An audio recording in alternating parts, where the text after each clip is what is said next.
guys, try natin tumawid dito. Alam so, ay, dagan. Nandito tayo sa tulay ng Bagong Silang.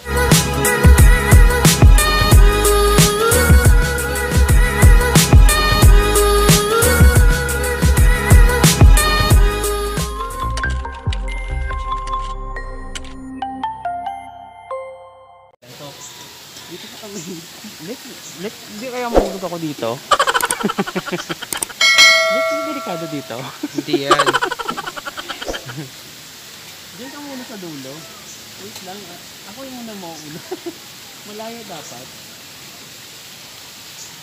So ayan guys, nandito tayo. Tatry nating tumawid dito sa tulay ng Parang first time ko kasi makakita na tawag doon hanging bridge dito sa sa lugar. Dito lang pala sa likod ng subdivision namin. Meron palang hanging bridge. So tatry natin tumawid sa kabila since nakakatakot talaga kasi umuga-uga yung tawag doon, yung daanan dito. So try natin, tara.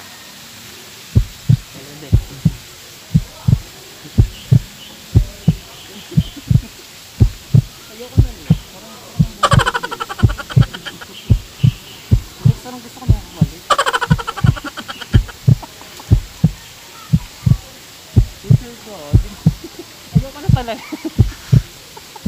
Hindi nga ito mahulog. Hindi ako mahulog dito. May tao na.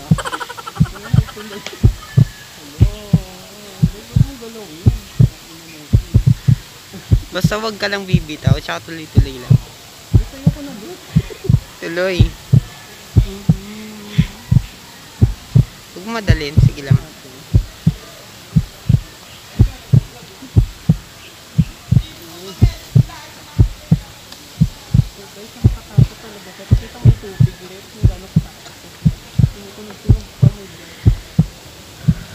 Pwede bang umikot na ako maya?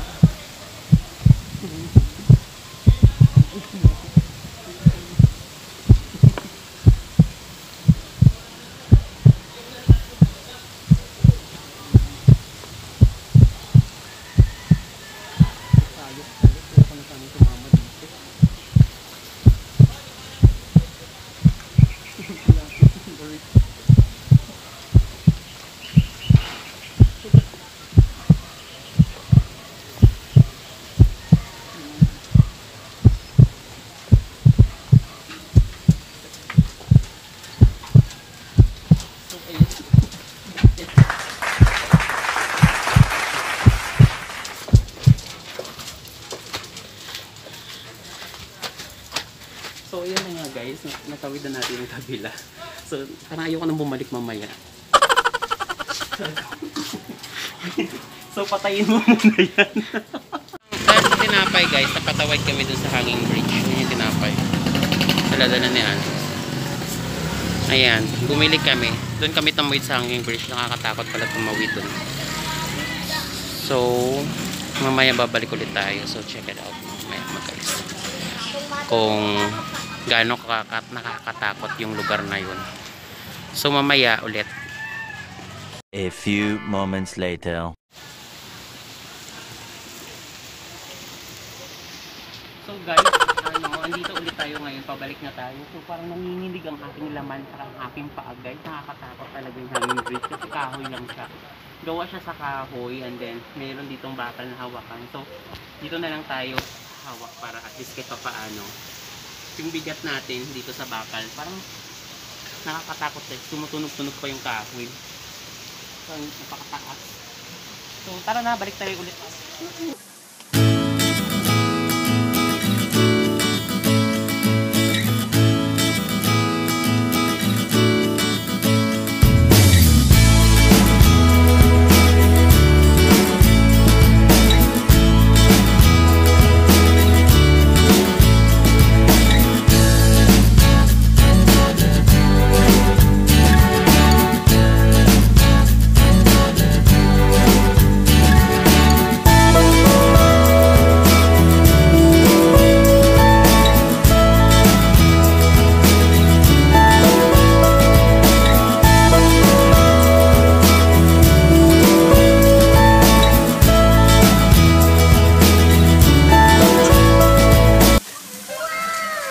few moments later. So, hello guys! Welcome back to my YouTube channel! So, for today's vlog, kung kanina guys, mapapansin nyo kanina is walang intro-intro ang ating vlog kanina na yon nung sa Hanging Bridge tayo. So, ngayon, lagyan natin siya ng extended since saglit lang kami kanina dun sa Hanging Bridge.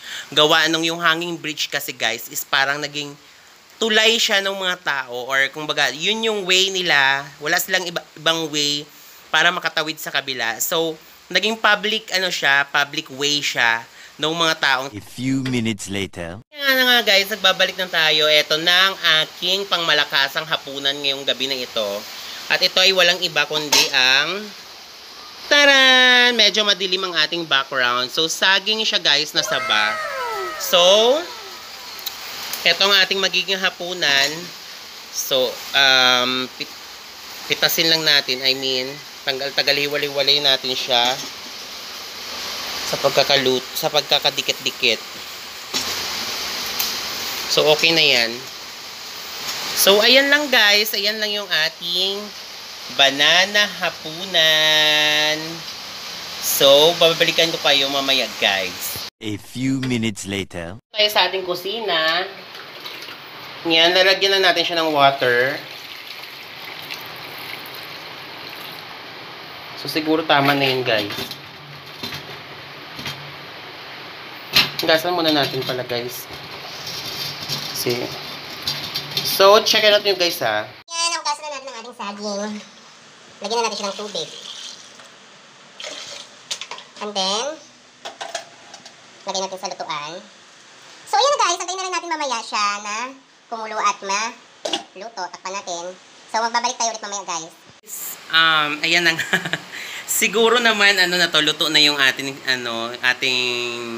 nilagang, tawag doon, saging ring hapunan ngayon. So, i-check natin guys ha. Papakita ko sa inyo. So, ayan na. Tingnan natin guys. Wait lang. Kukuha tayo ng Try natin guys tong pipitin kung malambot na. Ayun, pwede na siya. Ayan, pwede na. Pag ganito guys, ayan susundot mo na siya.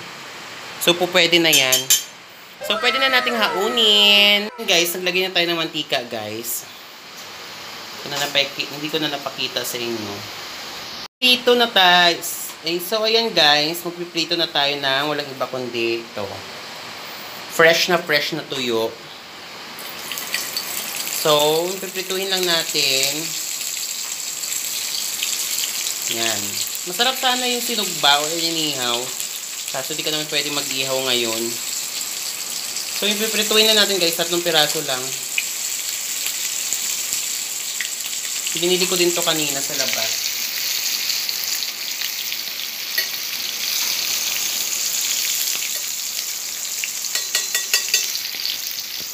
Madali lang naman lutuin yan guys.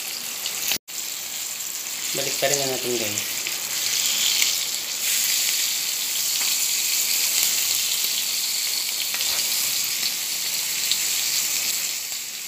Yan.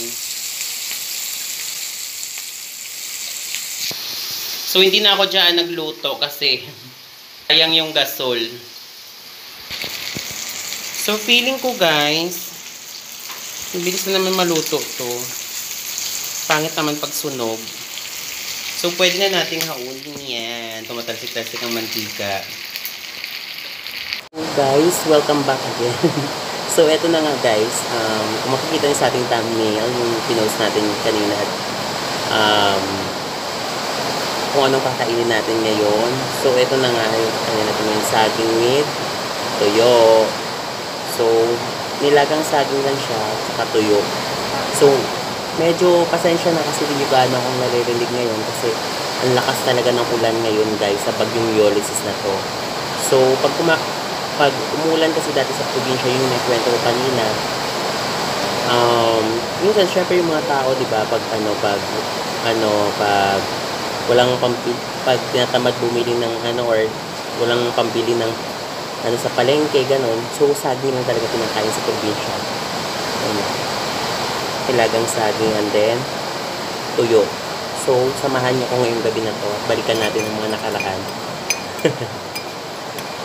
Na ito ang masarap pag ganitong umuulan. So, tara, samahan niyo na ako, guys. So, kain na tayo. Nawa sana, Lord, sa lahat ng lahat ng mga kakain ngayon, lahat ng mga taong nakakaranas ngayon ng bagyong Ulysses nakakakain. So maraming salamat ng Panginoon sa blessing. Kayo na pong bahala sa aming lahat ng Panginoon. Sana mawala na yung bagyo. In Jesus' name, Amen. So tara na, kain na tayo.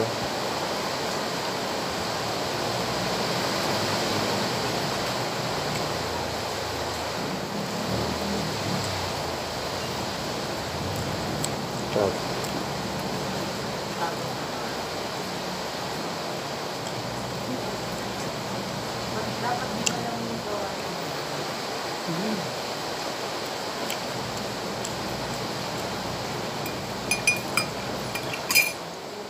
kape tayo.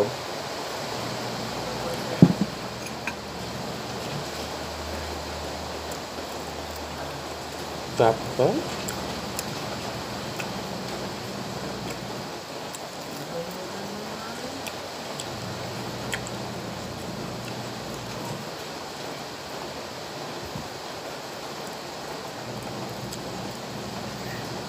The best.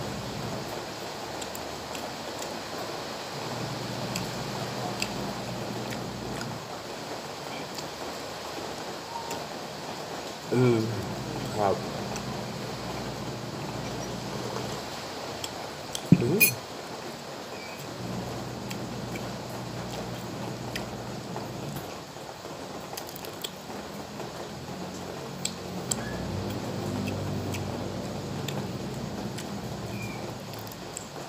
Tapos talaga guys.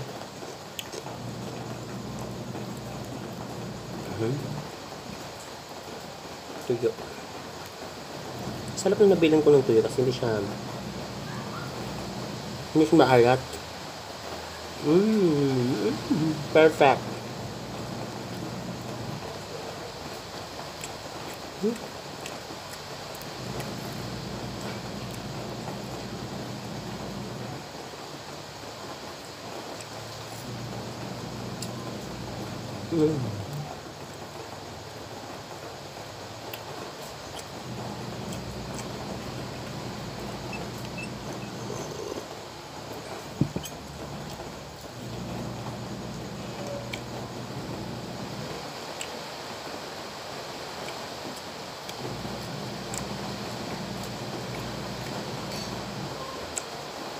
Yung saging guys, nagkabala ng saging ngayon.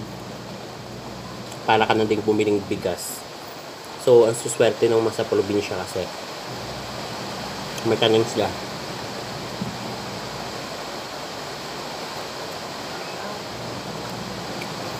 Sarap.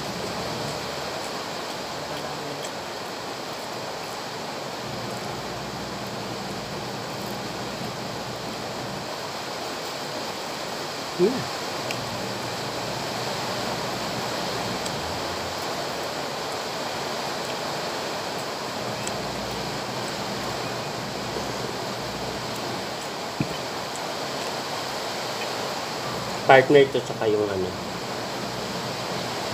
saging. Parang bet ko ng araw-araw yung mga uwan ko. Pag gabi.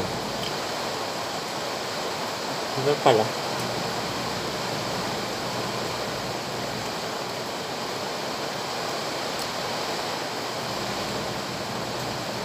Yung saging kasi nabili natin, napaka-perfect niya kasi wala siyang sira.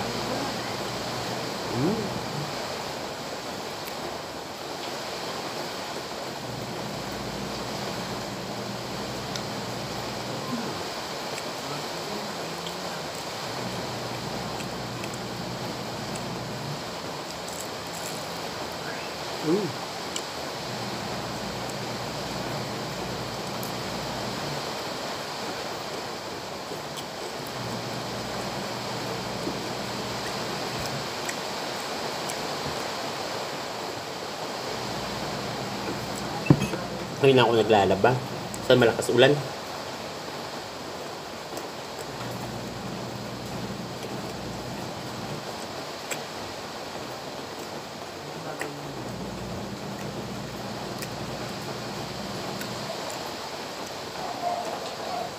Napaka-perfect niya, guys.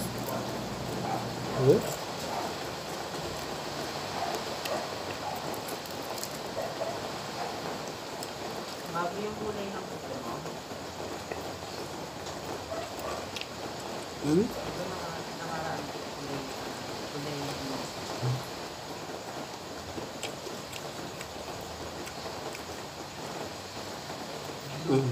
Dash.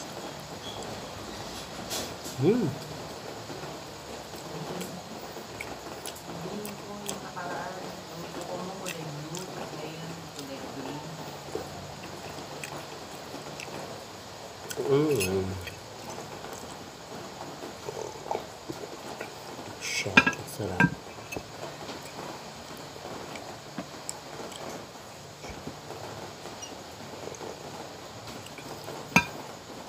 The best.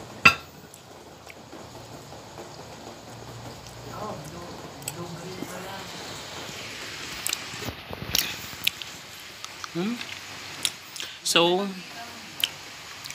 kung sino man nakaka-relate ngayon sa akin guys sa kumakain ng tuyo at saka saging na hapunan ngayong gabi nito, comment down below yung mga experience nyo dati ng mga kabataan nyo.